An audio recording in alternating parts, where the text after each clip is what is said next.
Duolingo English test. এখানে আমাদের যে কমন মিস্টেক গুলো হয়ে থাকে সেগুলো কি আমাদের জানা দরকার।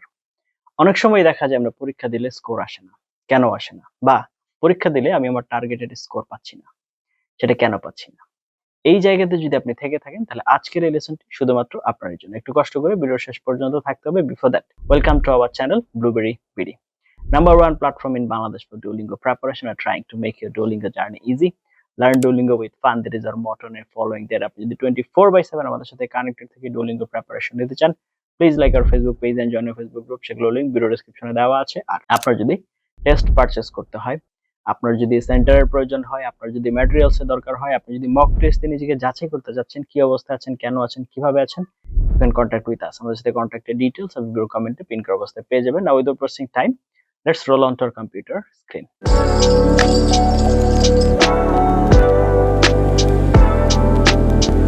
তো চলে আসলাম আমরা কম্পিউটার স্ক্রিনে।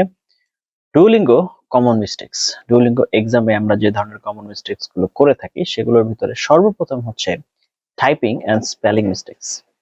Very common. আমাদের যারা আপনার হচ্ছে নেটিভ স্পিকার ছাড়া আমরা যারা নন নেটিভ স্পিকার আছে, বিশেষ করে আমরা যারা বাঙালি, এই প্রবলেমটা আমরা অনেক দেখি। Students understand the answer but type incorrectly.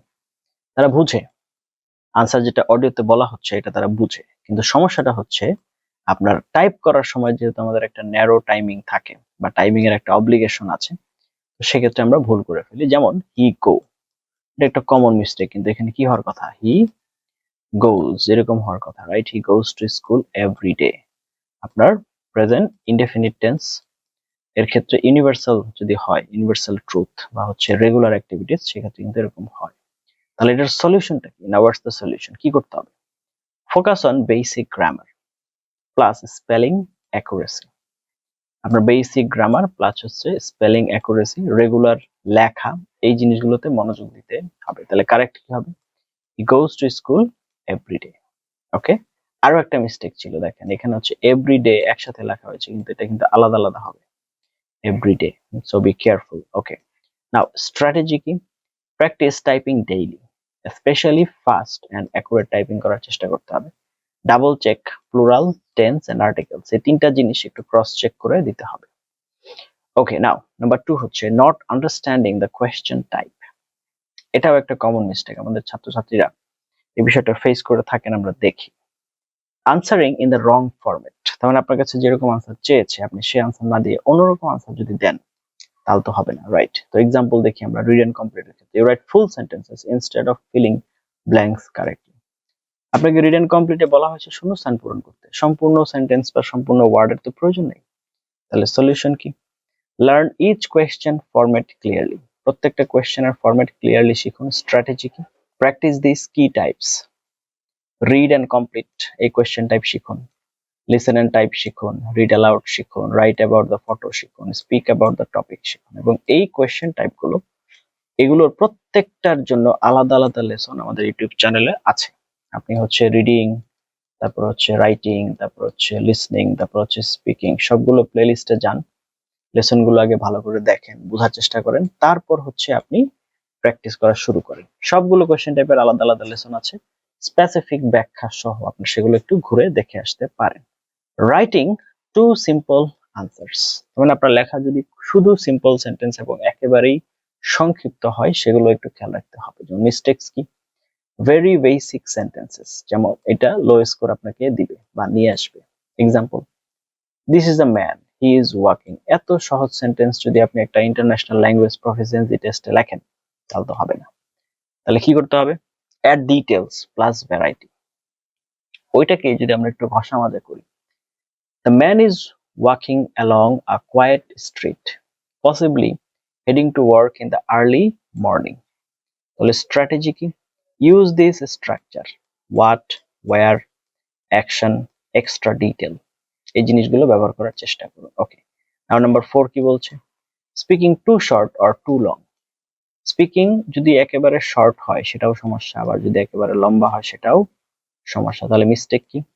Two short, low content, too long, incomplete answer. দুইটার ক্ষেত্রে কিন্তু ঝামেলা, তো আমাকে একটা ব্যালেন্স বজায় রাখতে হবে, আমার যেন খুব বেশি লম্বাও না হয় আবার খুব বেশি শর্টও না হয়। তাহলে সলিউশন কি? Follow a balanced structure. Example, speak about our topic. I prefer studying at night because it is quiet and I can focus better. For example, I usually complete my assignments without distractions. তো এটা হচ্ছে আমরা topic নিয়ে যখন কথা বলবো, তাহলে এটার স্ট্র্যাটেজিটা কি? না, what's the strategy?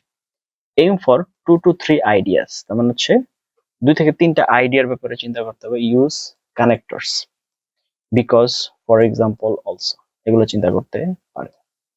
Number 5, poor pronunciation and fluency. এটাও কিন্তু আপনার স্কোর কমে যাওয়ার অনেক বড় একটা রিজন। তাহলে robotic speaking, too many pauses, এই জিনিসগুলো হচ্ছে আপনাকে খেয়াল করতে হবে। এরপরে সলিউশন কি? Speak naturally, not perfectly. তো আপনি ন্যাচারালি বলার চেষ্টা করেন। খুব বেশি পারফেকশনের দিকে ছুটলে পরে আপনি কিছুই বলতে পারবেন না। যেমন এক্সাম্পল হিসেবে যদি ধরি, I am going to market. I am going to market to buy some groceries. তো এইভাবে যাওয়ার চেষ্টা করেন। স্ট্র্যাটেজি কি? প্র্যাকটিস শ্যাডোয়িং, তার মানে হচ্ছে রিপিট করার চেষ্টা করেন। রিপিট আফটার নেটিভ অডিও, তার মানে হচ্ছে নেটিভ স্পিকার যখন একটা অডিও বলে, সেটা শুনে হুবহু রিপিট করার চেষ্টা করেন।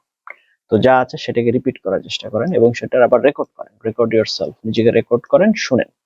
তাহলে আপনার এই কমন মিস্টেকটা দূর হবে। নাম্বার 6 হচ্ছে ignoring grammar in writing section. Focusing only on ideas, ignoring grammar. আপনি লেখার সময় যদি শুধুমাত্র আইডিয়া ডেভেলপমেন্টেই চলে যান, গ্রামার ফোকাস না করেন, তাহলে কিন্তু হবে না।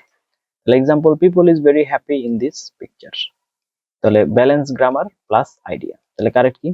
People are very happy in this picture, কারণ পিপল এর সাথে তো ইজ হবে না, কারণ পিপল তো প্লুরাল, রাইট? তো এই জিনিসটা একটু খেয়াল রাখতে হবে। ওকে, নাও নাম্বার 7 কি বলছে? Weak vocabulary, repeating same words. Using same words again and again. Example কি বলছে? This is very good. The place is very good. Okay. Solution, use variety. Better. This place is wonderful and quite relaxing. Strategy, learn synonyms. Good, excellent, amazing, big, large, huge, small, tiny. তো প্রত্যেকটা ওয়ার্ডের কিছু synonym শেখার চেষ্টা করতে হবে। নাও number 8 কি বলছে? Not expanding ideas, specially writing. আমরা যখন আইডিয়াকে ডেভেলপ করতে না পারি বা জেনারেট করতে না পারি, তখন হচ্ছে সমস্যা। মিস্টেক কি? ওয়ান লাইন আনসার্স, এটা করা যাবে না। তাহলে কি করতে হবে? Use idea expansion formula. Point উল্লেখ করুন বা আপনার লজিক আগে উল্লেখ করুন, সেটাকে ব্যাখ্যা করুন, এক্সপ্লেইন, দেন এক্সাম্পল দিন। কিভাবে দেখুন? I enjoy reading books because it improves my knowledge. For example, I recently read a novel that helped me understand different cultures. তো এইভাবে হচ্ছে আপনার আইডিয়াকে এক্সটেনশন করে সামনের দিকে এগিয়ে নিয়ে যেতে হবে।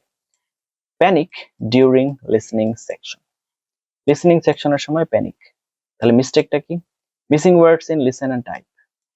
লিসেন এন্ড টাইপের ক্ষেত্রে মিসিং ওয়ার্ডস। ওকে, সলিউশন কি? ট্রেন ইউর ইয়ার্স, তার মানে আপনার লিসনিং প্র্যাকটিস আরো বাড়াতে হবে। Listen in chunks, not word by word, মানে অংশ থেকে অংশ, যেটুকু আপনি পার্ট পার্ট করে মাথায় রাখতে পারেন। Write keywords first, then complete sentence.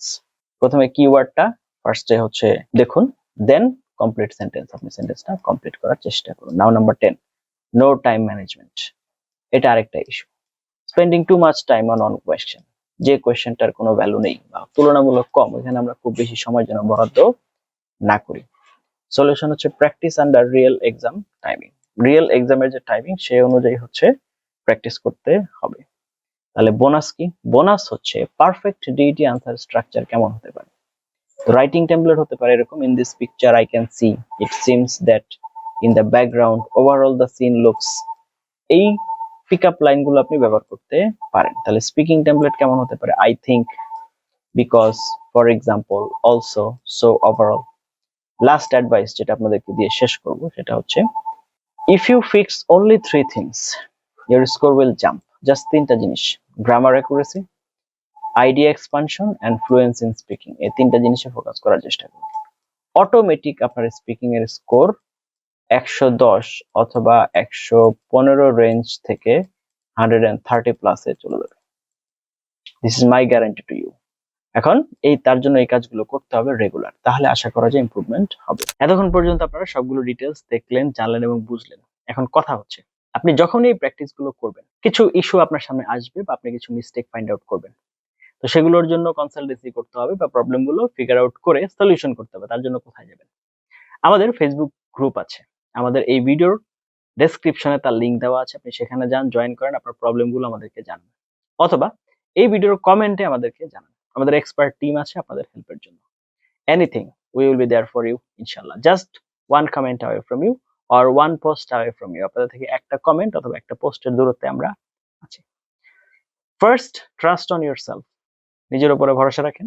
Then trust on your creator, সৃষ্টিকর্তার উপরে ভরসা রাখেন। আপনি পারবেন, না পারার কোনো কারণ নেই। Duolingo is easy. এতক্ষণ পর্যন্ত সাথে ছিলেন তার জন্য অনেক এবং অনেক ধন্যবাদ। এই ধরনের আরো অনেক ইনফরমেটিভ কোশ্চেন পাওয়ার জন্য দয়া করে চ্যানেলটি সাবস্ক্রাইব করে পাশে থাকতে ভুলবেন না। Thank you for watching until now. Let's meet in some other video. Till then have a nice time. আসসালামু আলাইকুম ওয়া রাহমাতুল্লাহি ওয়া বারাকাতুহু।